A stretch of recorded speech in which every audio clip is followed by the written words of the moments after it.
and welcome to the Plastic Surgery Practice Podcast on the MedCore Podcast Network. I'm Keri Stevens, the co-chief editor of Plastic Surgery Practice. In honor of Breast Cancer Awareness Month, today I'm talking to Dr. Amanda Savage Brown, the founder of Bright Inner Healing and a breast implant explant therapist. She's also the author of Busting Free: How to Liberate Yourself from the Quest for Better Breasts Before, During, and After Long After Explant, which came out in August. Amanda, thank you for joining us today. Thank you so much for having me. I appreciate it. I'm excited to be here and to talk with you today. Of course. Okay, to start, can you please share about your personal explant journey and why the mental health aspect of it is so important? Yeah, absolutely. So I got breast implants in 2006 and I had them for about 12 and a half years. And I explanted for many different reasons, but my ultimate change catalyst was noticing a sudden shape change. So I knew that one had ruptured. And when I was going through my explant journey, I connected with tens of thousands of other women that were going through their journeys as well. On my consultations, doctors were telling me that I shouldn't believe things I had read online. And I hadn't really read anything online because at that point, I hadn't really been in social media groups. So that when I went for my consult is when I learned that there was so many women moving through explant, and most were moving through it for breast implant illness related reasons, or BII. And so when I started looking into BII and saw that this was an emerging concern for women, and kind of looked at my experience on my consultations with doctors who were telling me not to worry, and I hadn't really been worried about it. Like I said, I was explanting for other reasons. I just became very curious about all of this. I looked into it, learned a lot about it, and I went through the whole journey with the eyes of a psychotherapist, and I'm also a former United States public health scientist. And so I started seeing a bunch of gaps in the psychosocial care of women on these journeys, and how there's so much value placed on breasts that we can surgically alter our bodies to augment or restore or reconstruct them.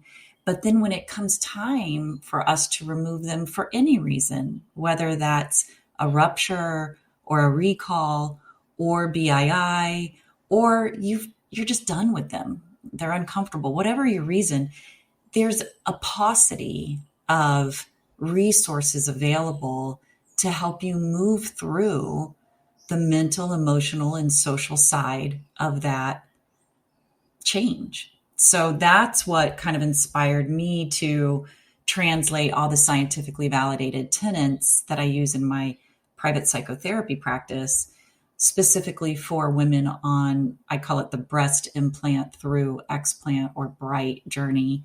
And then I took all of that work and I made the first legitimate self-help book for navigating the inner journey of breast implant removal. So yes, I would love to talk about your book. What surprised you most about writing this book? And just what are some takeaways that you found that you had no idea would happen before you started?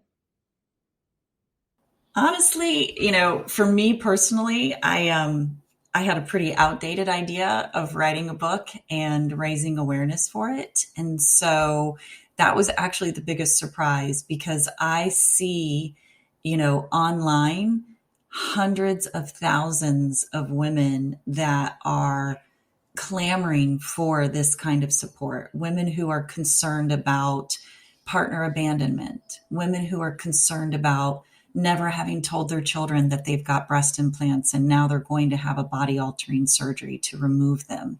Women who feel guilty because they have breast implants and they believe that it's causing systemic problems for their health and it's really impacting the way that they're showing up to their partner or as a mother.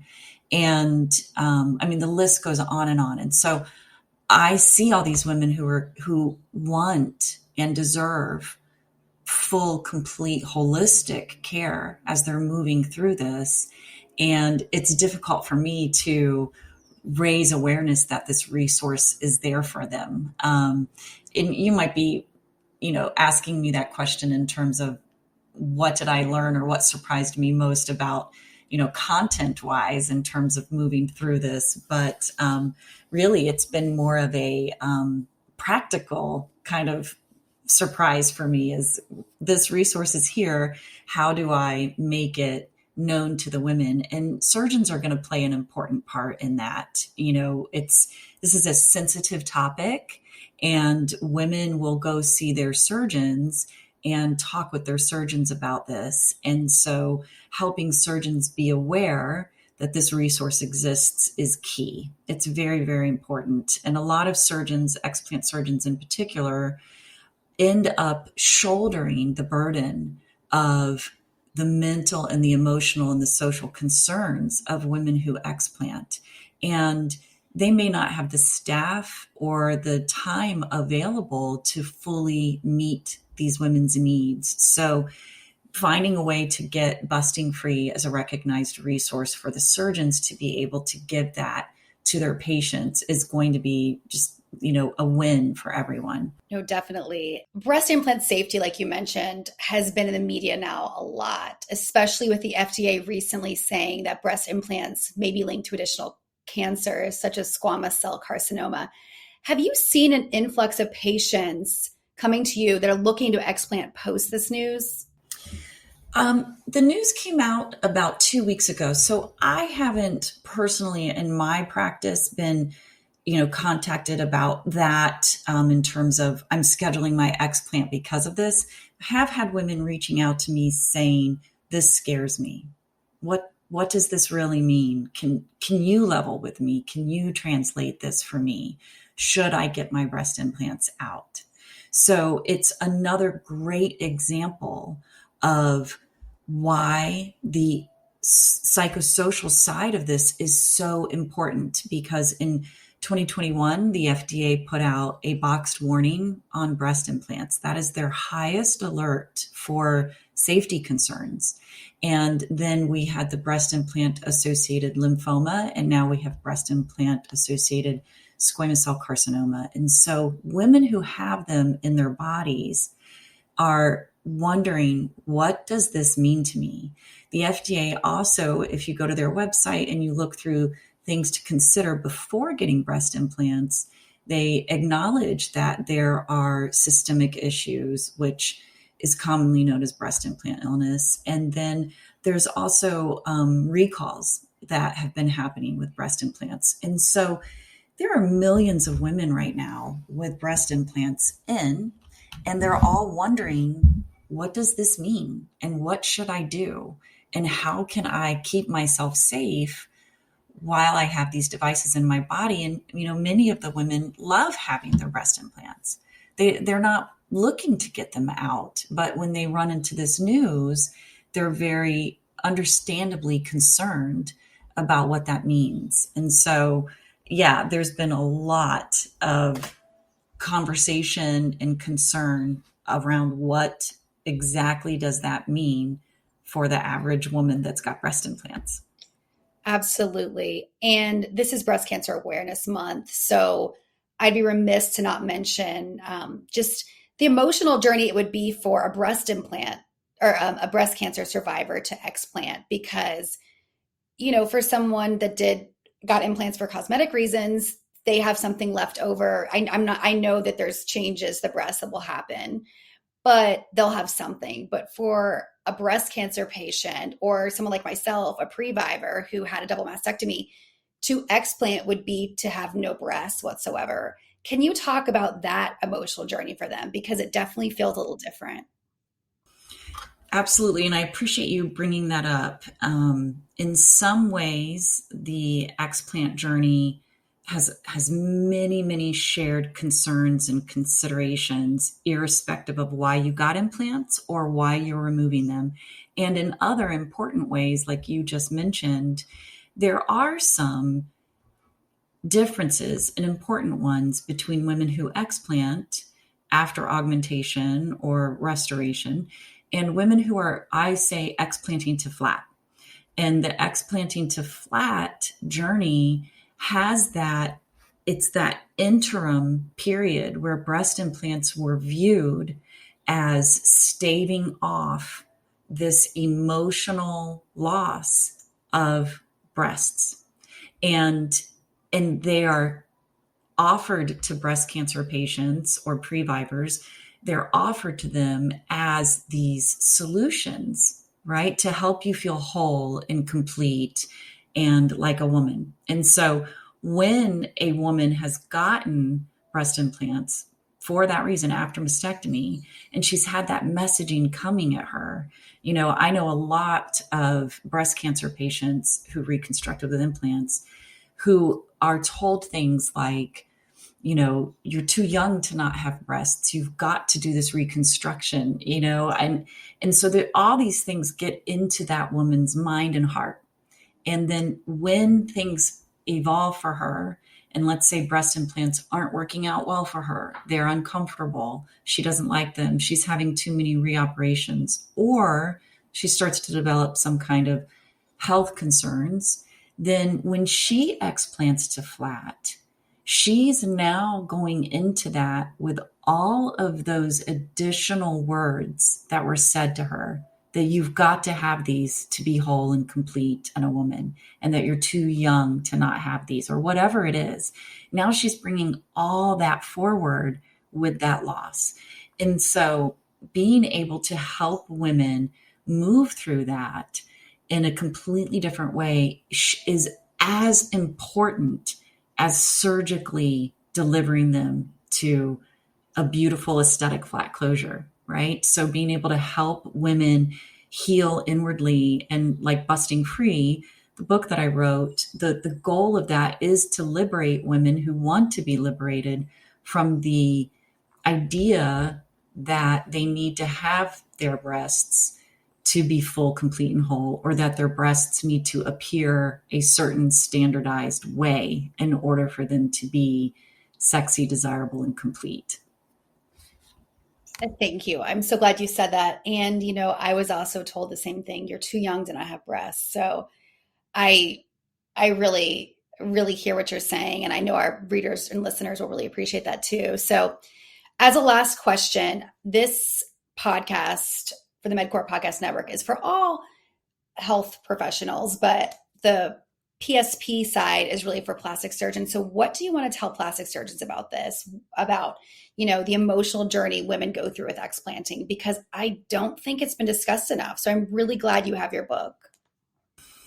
It hasn't been discussed enough, and certainly not broadly. So there are some plastic surgeons who specialize in explant, and they understand, they are holding these conversations with women who are moving toward explant with concern over what that means for them. How will post-explant intimacy be?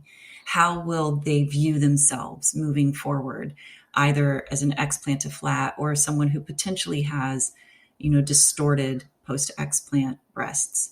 And so there's a subset where there is awareness. The rest of them, what I would message to them is a couple of things. One, I know that the majority of patients who are explanting right now are pursuing it because they have concerns about their systemic health. And I know that that is a controversial issue.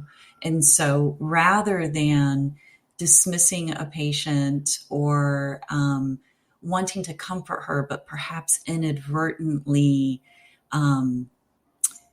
patronizing her or gaslighting her, I would urge everyone to approach this with curiosity and listen to the patient, and maybe reach out to other colleagues who are very experienced with this, who are doing research. I would absolutely urge all of these surgeons to look at the Breast Implant Health Summit that is happening at the end of October. You can just go to the breastimplانthealthsummit.com. And that is it's the leading edge. It is by practitioners for practitioners. It is research that is non-biased, that is not funded by breast implant manufacturers. It is just people who are frontline doing the surgeries or doing the research and looking at breast implant safety. And so I would just encourage providers, surgeons, to look at that information and to form their own opinion and get it straight from the source of people who are out there doing the work, interacting with the patients, seeing things with their own eyes, and be able to come to their own conclusions that way. Thank you so much. Amanda, where can people find you? You can find me at my website, which is my name. It's amandasavagebrown.com, and everything is there. There's a landing page for Busting Free, so you can learn more about that book. I created an online resource library with guided meditations, guided audios, different exercises. Those are click and play. I don't email gatekeep them. So any patients that doctors have who they feel would benefit from this kind of support, you can refer your patients right to bustingfreeonline.com, and it takes them right to that place. And there's many other resources on there for women who are considering explant. There's a free ebook that teaches you how to steady yourself because we do get overwhelmed when we're thinking about this change. And there's a holistic explant planning checklist. So it helps patients consider and move through the mental, emotional, social side, as well as preparing for surgery. So amandasavagebrown.com is definitely the best place to start for this kind of support.